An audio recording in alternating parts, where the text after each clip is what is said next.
को ले रहे हो। लेकिन मज़हब की अगर उसमें मैं एक अपनी राय ऐड कर लूँ, अगर हम कलेक्टिवली देखें तो वो बच्चों की बात भी करता नज़र आता है। हाँ, एक्चुअल में तो मसलन मज़हब करता है। तलाक, इद्दत और जितने भी मामलात में उसमें बच्चे को फोकस करके रखा। होता क्या है कि हम जिसे रवायत कहता हूँ मैं, कि वो कल्चर जो है वो पिक एंड चूज़ करता है। उसको जो चीज़ सूट कर रही होगी वो उसको उठाएगा, उसको पॉपुलराइज़ करेगा और उसको लेके चलेगा।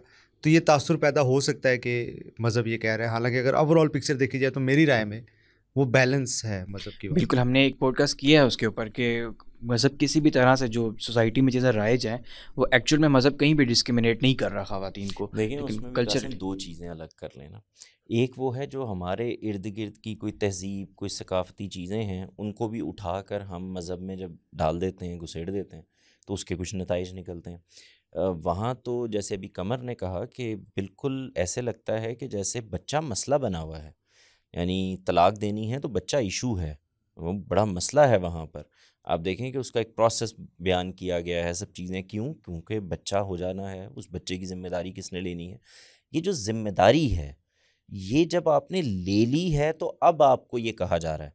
देखें, वालदैन का जब आप लफ्ज़ बोलते हैं तो वालदैन बन गए, ज़िम्मेदारी ले ली, अपनी मर्ज़ी से ले ली, उनका एक एक्ट है जिसका नतीजा ये है।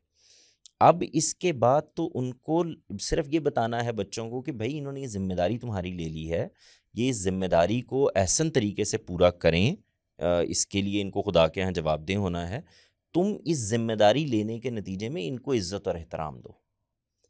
असल में ये शक्ल है, यानी ज़िम्मेदारी एक बड़ी जिम्मेदारी है जो बहुत बड़ी वालिदैन ज़िम्मेदारी उठाए। है, ये कोई मामूली ज़िम्मेदारी नहीं है।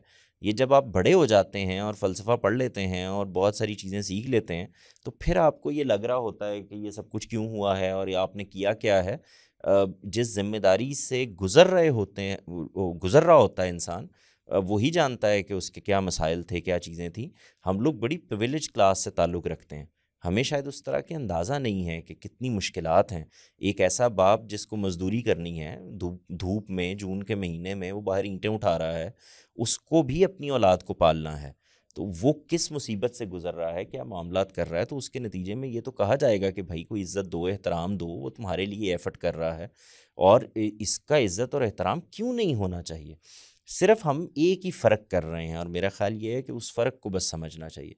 वो फ़र्क ये है कि इज़्ज़त देनी है, एहतराम देना है और बात करते रहना।